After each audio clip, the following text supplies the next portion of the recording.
On Monday, Utah will have a new attorney general. Derek Brown will be sworn in, taking over an office that has been tainted by scandal and controversy for years. He says one of his goals here is to create transparency. One of the things, for instance, we'll be doing is releasing our calendar publicly so that people know what we're doing. It is a stark contrast from outgoing Attorney General Sean Reyes, who fought to keep his calendar secret.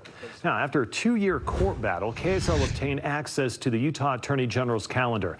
KSL investigators have now been through all 9,000 pages. The interesting part isn't just who the AG met with, but where. Tonight, Daniela Rivera breaks down those locations and what they tell us about outgoing AG Sean Reyes. Where does Utah's AG work? You might assume here at the Capitol, and he does work here along with another official office in Murray. But his calendar showed us he also took meetings in a less conventional space.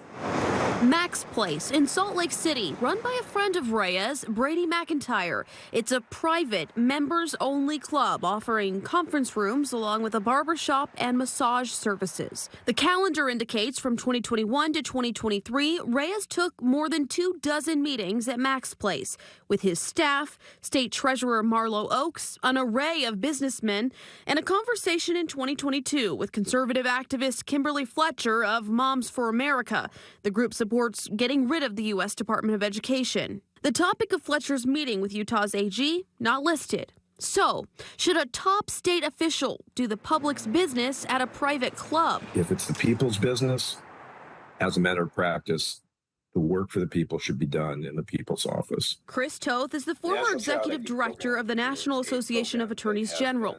He says an AG should avoid even the appearance of impropriety.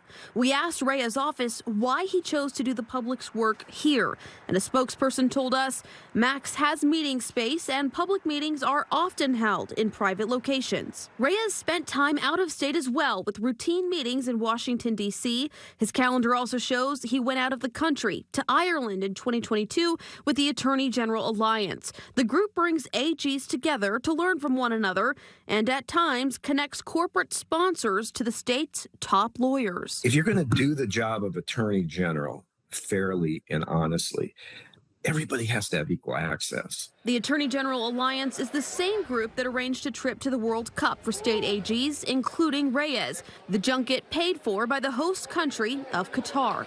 Insights from more than 9,000 pages of calendar entries revealing where and with whom the AG spent his time in public office. Reyes is getting ready to leave this office with Utah's new AG starting the job Monday. And while Utah's legislature passed a bill last year allowing state officials to conceal their calendars, incoming AG Derek Brown has said he will voluntarily release his. For KSL 5 News, I'm Daniela Rivera. Thank you, Daniela.